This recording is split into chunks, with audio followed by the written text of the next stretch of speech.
Rolling में क्या होता है, कंप्रेशन और शीयर, क्योंकि मटेरियल जो है लंबा हो रहा है तो शीयर आती है वहाँ पे, और कंप्रेस भी हो रहा है, कंप्रेशन एंड शीयर आता है। सो समझ लो एक मटेरियल जिसकी ब्रेथ है BI, जिसकी हाइट है या थिकनेस है HI, और उसकी लेंथ होगी LI। फाइनली वो बन जाता है HF का, उसकी लेंथ बन रहती है BI, उसकी लेंथ बन जाती है LF। Volume remains constant, HI BI VI is equal to HF BF VF।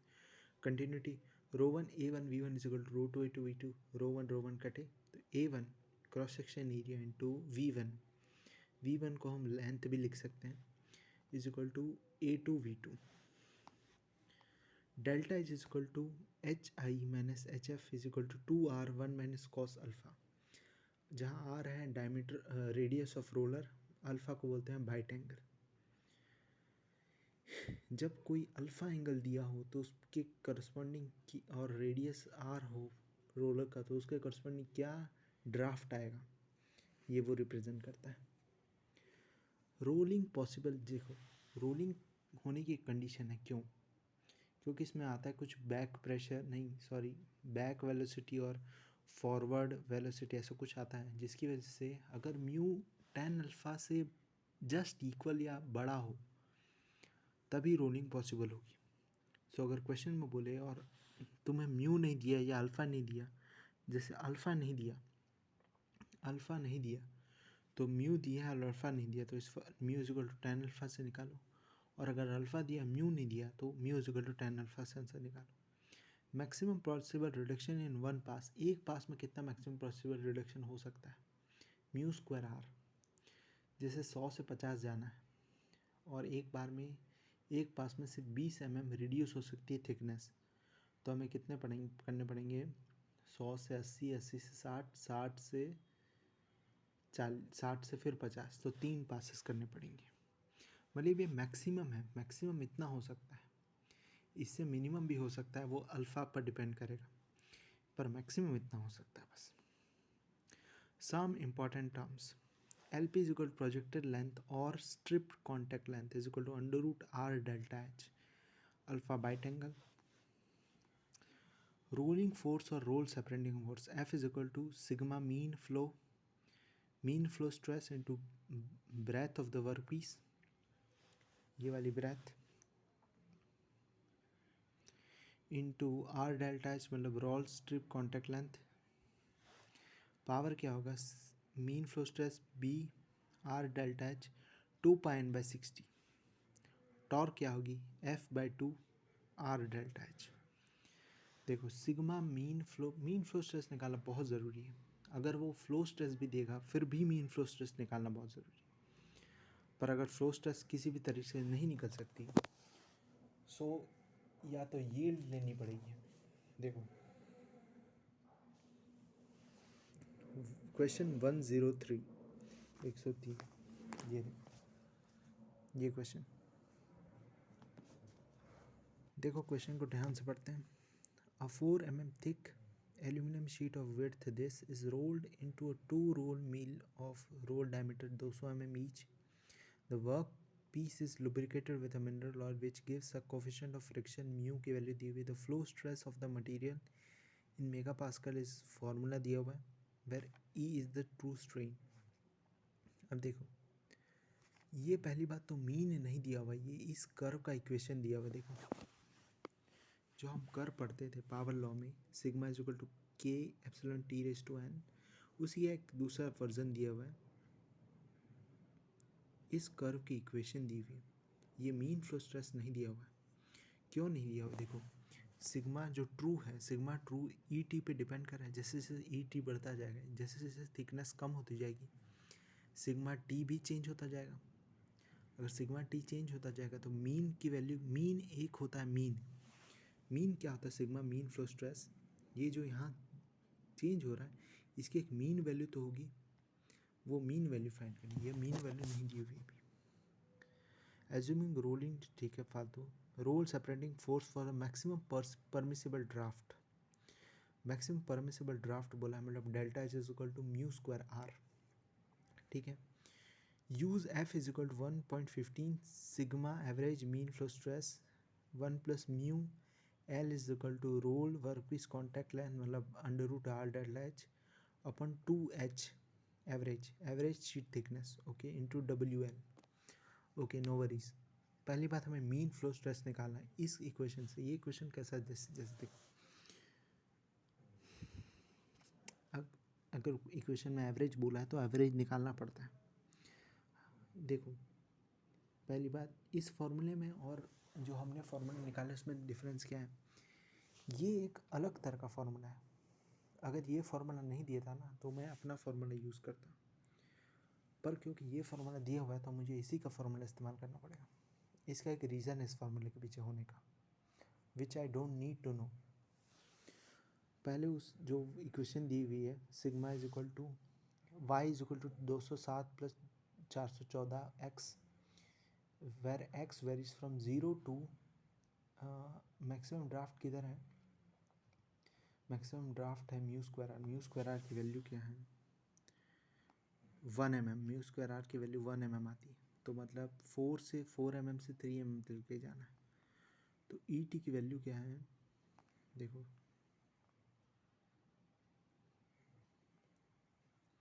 I will explain.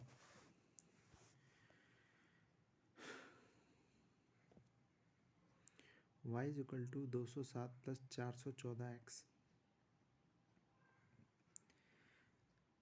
Initially जब रोलिंग नहीं स्टार्ट किया तब x की वैल्यू क्या है 0। क्यों? क्योंकि तब होगा मतलब ट्रू स्ट्रेन की वैल्यू कितनी है 0, क्योंकि कुछ फ़र्क ही नहीं आया। At maximum possible draft at final stage x की वैल्यू यानी ट्रू स्ट्रेन की वैल्यू होगी ln H F upon H I, जो होगी ln 3/4। ln 3/4 कितना आता है, जो भी आता है 0.2 देख लो,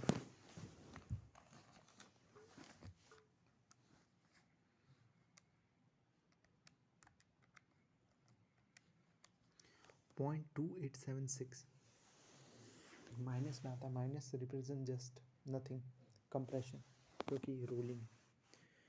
तो y इनिशियल में है 207, y चेंज होता है 207 प्लस 414 इंटू 0.2876। तो y की एक एवरेज वैल्यू आएगी, और एवरेज हम निकालते कैसे, एवरेज निकालते कैसे देखो, एवरेज निकालने के लिए किसी भी वैल्यू का हमें हर एक वैल्यू पता होनी चाहिए उस वहाँ तक, है ना। तो एवरेज निकालते हैं ऐसे, y इज इक्वल टू 0 से x 207 plus 414 E T D, ऐसे ऐसे एवरेज निकालना। ई टी की वैल्यू फिर रख देनी है अपनी, कितनी कितनी आई थी, जो भी आई थी 0.28 जो भी आई थी। इससे सिग्मा मीन आ गया, एल की वैल्यू आ गई। इस फॉर्मूले में बाकी क्या है, डब्ल्यू पता है, एल पता है, म्यू पता है, एच एवरेज। एवरेज थिकनेस कितनी है, इनिशियल थिकनेस कितनी है 4, फाइनल थिकनेस कितनी है 3। एवरेज थिकनेस हो जाएगी 4 प्लस 3/2 7/2 3.5। यहीं से आंसर निकालो। क्वेश्चन है 102। 102 कुछ नहीं, वॉल्यूम कंजर्वेशन है। देखो इधर वॉल्यूम कंजर्वेशन अब है 3.100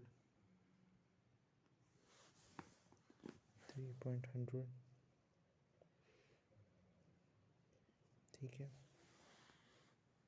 3.99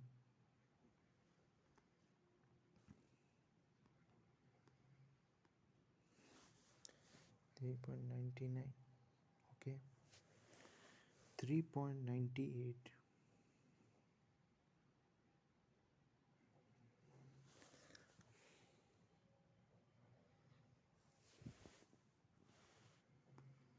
3.96 98 फिर 96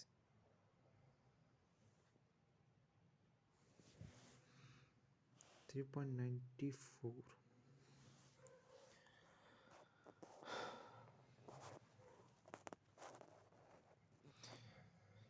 इस क्वेश्चन को मैं एक्सप्लेन करना चाहूँगा। देखो मैक्सिमम शियर स्ट्रेस कंडीशन क्या कहती है कि जो मैक्सिमम शियर स्ट्रेस आनी चाहिए वो शियर स्ट्रेंथ से कम रहनी चाहिए,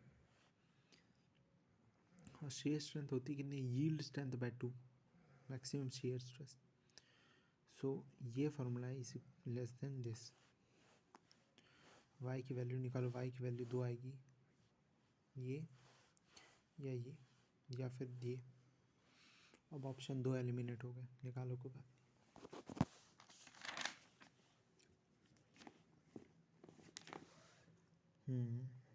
बहुत इंपॉर्टेंट क्वेश्चन है 3.88। देखो क्वेश्चन में जो बोला है वो बोला है कि for the case of perfectly plastic material, perfectly plastic material क्या होता है पता है, उसका ग्राफ बनता है ऐसे, और जब ऐसा ग्राफ बनेगा तो स्ट्रेन हार्डनिंग दिख रही है आपको, नहीं, मतलब एन की वैल्यू क्या होगी 0, कोई बात नहीं, इक्वेशन में एन की वैल्यू 0 रख दो। 3.86 या पहली बार ट्रू स्ट्रेस ट्रू स्ट्रेन का ग्राफ हमेशा बढ़ता जाता है, यही उसकी खासियत है। इंजीनियरिंग कैसे होता है, सॉरी ऐसे फिर ऐसे बढ़ता है, पर ट्रू स्ट्रेस ट्रू स्ट्रेन का ग्राफ हमेशा बढ़ते जाता है, हमेशा, no decrease, no exception, nothing. 3.87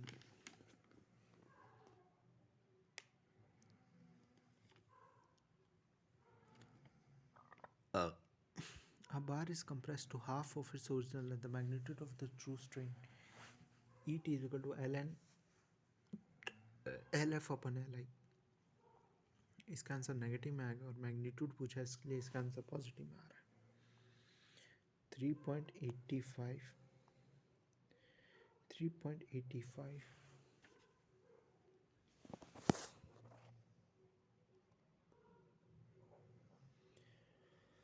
जो हमने फॉर्मूला निकाला है वो 2 रोलर के लिए ही है, कोई इसमें कुछ वो नहीं। देखो इसमें कुछ इंपॉर्टेंट टर्म्स हैं। इसने बोला नो फ्रंट और बैक टेंशन, इसका मीनिंग क्या पता है, मैंने अब तक एक्सप्लेन नहीं किया। इसका मीनिंग ये है, इसका मीनिंग है ये, देखो इधर, no forward slip no backward slip, मतलब velocity of roller minus velocity of entry minus velocity of roller upon velocity of roller को बोलते हैं फॉरवर्ड स्लिप। और यहाँ जो बोला है कि नो फ्रंट और बैक टेंशन, मतलब स्लिप 0 है, तो मतलब और एक और velocity of exit minus velocity of roller upon velocity of roller is equal to, sorry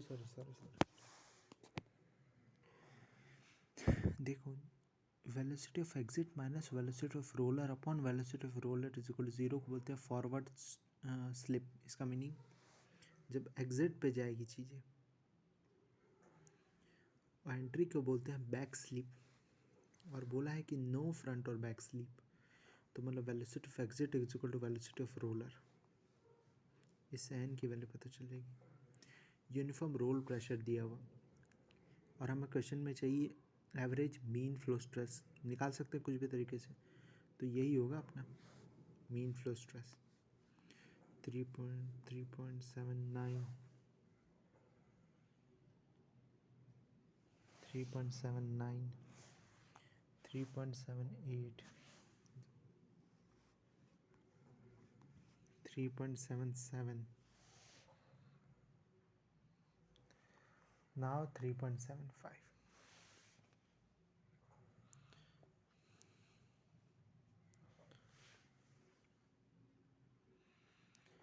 देखो बोला ट्रू स्ट्रेन रेट, रेट क्या होता है, टाइम के साथ चेंज होना।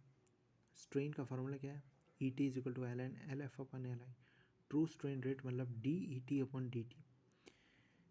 इसको एल एफ मतलब इसको एल कुछ भी मतलब ले लो, किसी सर्टेन टाइम टी, जो कि टाइम के साथ साथ लेंथ चेंज होती जा रही, तो at certain time T it is equal to this, और ये वैल्यू दी हुई है, ये दोनों कट जाएंगे, तो डी अपॉन डी टी की वैल्यू पूछी है एट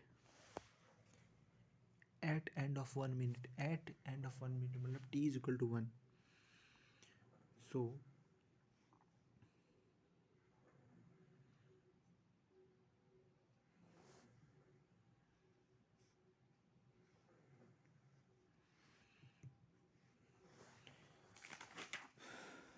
इसी के साथ रोलिंग भी ख़त्म होता है।